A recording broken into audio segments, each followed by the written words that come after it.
Hello. So it's been a while since I did a video.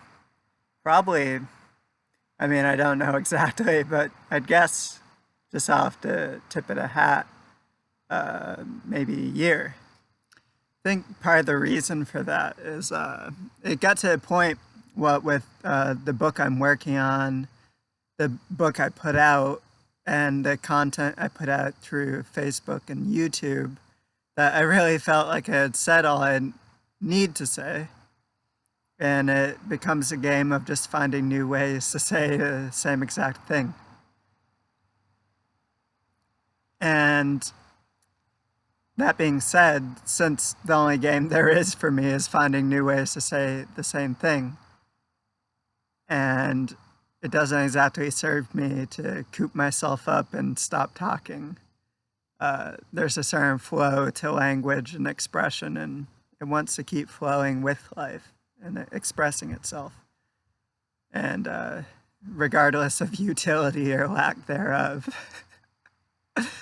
So the title that popped into my skull for the video today was making madness into a teacher. And to provide a very simple definition for madness, it really, to me, is the accumulation of ideas and narratives centered around hypothetical ideas that happens to us as individuals. I think especially when we're under a separative influence from the rest of life, the rest of species, from communication, from expression, from really anything besides our own myopic, in-faced reflection. And I think what you learn from reflection, philosophical reflection, existential reflection, is that it will never really get you anywhere, because there's nobody who's reflecting upon itself. There's only the process of the reflection happening within the breeze and the warmth and all the sensations that are really happening to nobody. That's just a hallucination created in the brain. So to make that process into a teacher is to learn to convert the bullshit into fertilizer for other people to hop over their bullshit. And eventually we're all just here enjoying things, enjoying life. And for a long time I wanted to avoid the projection of my being a teacher, to such a point that I cut off my own expression at times, or self-sabotage myself in ways, saying, oh, no, I'm nobody that you should listen to, because I didn't want people to waste their time thinking that I had something to show them that isn't directly available to them right now. The problem with this is that, as much as I would like to avoid that projection, the only way for me to really avoid that projection, or to avoid all the other projections, is to avoid other people altogether. And that's not really something I want to do. I'd rather open up more and open my life more to other people, so that we together can be in the flow together. And so maybe more of a communal way of approaching it. And just batting around a few ideas, I thought maybe if I started setting up something similar to retreats, but not in a student-teacher dialectic, where it's a communal getting together, satsang sort of thing, where we're just enjoying the space, being in the space, learning to feel life, and open up past the hallucinations more and more. Perhaps that could work out. So I'm going to look into that once my book's out, which it's really right at the cusp of finally, after years of work, being ready to be. And I think that might be a good next direction for me to go with this stuff. It's so beautiful out today. And I mean, I was just mulling this over as I was dealing with the dishes inside. And I thought maybe sort of camp out, hokey sort of circle where we just get together a few days, play some music, talk, work through the knots.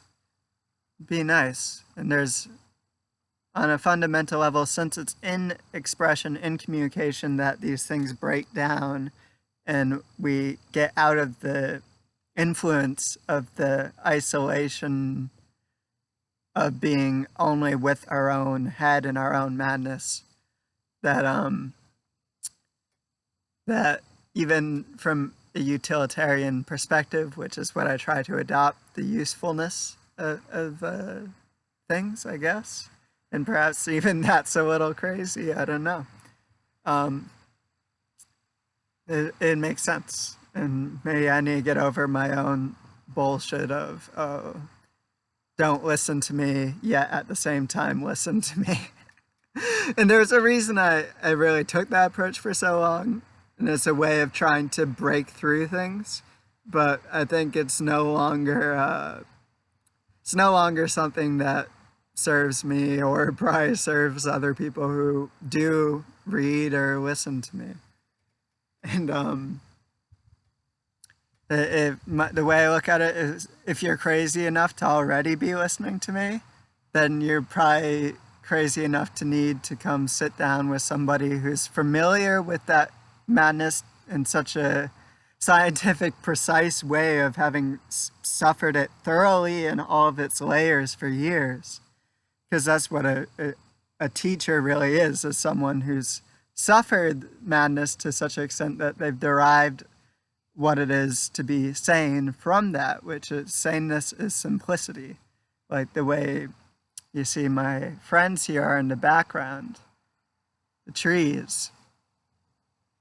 There's a sanity to a tree because it is only acting in terms of the environment around it and not in response to its own self-generated stimuli.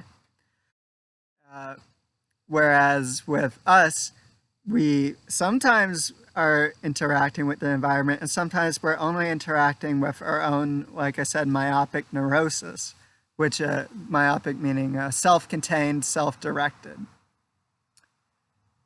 And everything that's really generated that out of a signal, interacting to a signal, interpreting the signal as something solid, everything that's generated out of that battle, out of that war, can really be regarded as what I mean by madness. Because madness is something that creates suffering when there's no real problem there other than the generation of that discontent. And so it's like, in a way, it's like fiddling your thumbs and treating this like a thumb war with another person. Or if I were to scratch my head and think, oh, who's there? So, and the way a human organism is interacting with itself, body against mind, brain, in a way where it's relating to itself as if it's something other than itself, because it's been trained by media, by word of mouth, by trauma passing itself off through multiple carriers, to relate to itself as something which needs fixing, which needs sort of carving or pummeling or shaving or shedding. And we often relate to the process of returning to our being as a shedding process. In fact, it's not a shedding process, it's just a simple matter of seeing and understanding the problem. The answer to the problem is the problem, because as soon as you understand what the problem really is, I was just listening to this other guy, Paul Hederman, I still have the tab open. he's interesting. He calls it a process of selfing. And I've also read an article somewhere by neuroscientists who say the brain's constantly engaged in a process of selfing. So what it's doing is constantly creating a center to the experience, when the experience that the senses are taking in all the time is an open, on-centered experience. I look at myself right now, but I'm looking at myself on the camera, right? That's being reflected back to me. But there's no focus on that being, or no clenching on it. It's an open thing with no center that's absorbing that. There's just a relaxed openness and flow, right?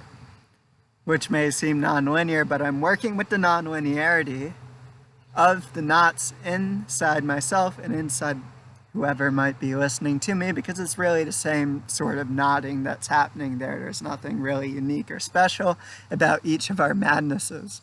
It's really the same process of selfing, the same process of relating the experience of suffering back to the sufferer, which is the suffering, which is the same knot.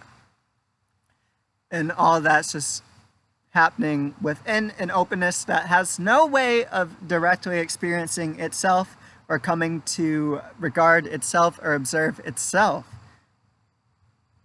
So the thing that wants to even understand what I'm saying, or to get anything out of my words, which, like I said, is the reason I tried perhaps neurotically to say, don't listen to me, is because that thing that wants to understand me and get something out of my words is the quote-unquote problem.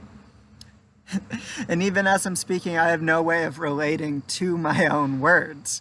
They come out of my mouth, and I have to trust myself to the degree that I trust I'm saying something intelligently. In hindsight, I can go on and watch this video before I upload it, or watch it when I upload and say, oh, well, there's a certain rhythm to the jazz that's going on there. There's a certain harmony to the honking of the train horn that I'm doing. Perhaps there is, perhaps there isn't. The thing is trusting one's own intelligence and trusting the cadence of one's own sing-song blither blather.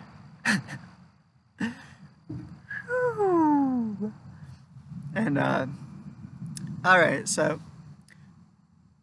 making all of this noise inside, right? All the noise coming out of my head that's being translated by the noise in your head into your teacher is to see that that isn't the real thing, right? So as soon as you can see the function of the noise is to bring you beyond the noise in potential, or as I was reading in this great little book, I recommend reading if you need something to sort of simplify the clutter inside. It's a Shambhala, The Sacred Path of the Warrior by Chogyam Trungpa.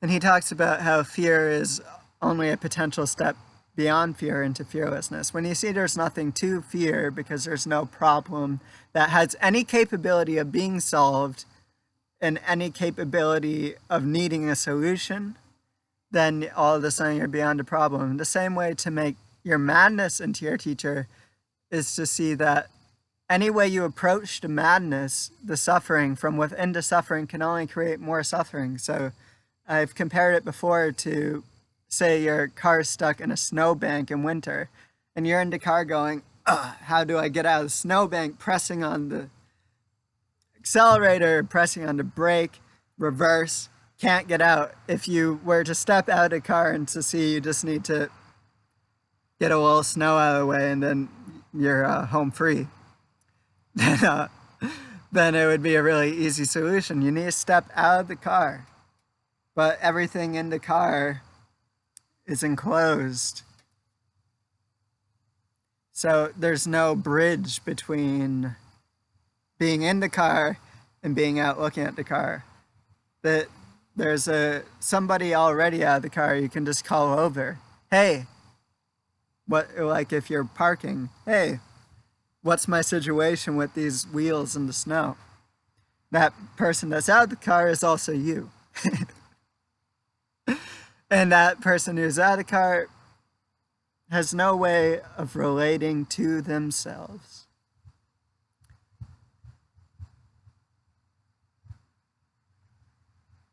Simplicity, like I said, which is sanity, which is the basic condition, it's always there. But in our addiction to pleasure, in our addictive avoidance of pain, we overlook the simplicity. We overlook the peace because we don't really want peace. We want something other than that peace, and that brings us into our own self-caused madness. When it gets to the point where this madness, this internal dialectic within itself is unbearable for the madness, then that's the point we're ready to start feeling the breeze on our arm again and saying, that's really what I want. It isn't that I want this constant distraction and stimulation, and which comes hand in hand with fear. Pleasure comes hand in hand with pain. What we really want is the peace. When we get to that point, then we've learned from the suffering, and we've learned that the condition that we began with is really something worth being valued.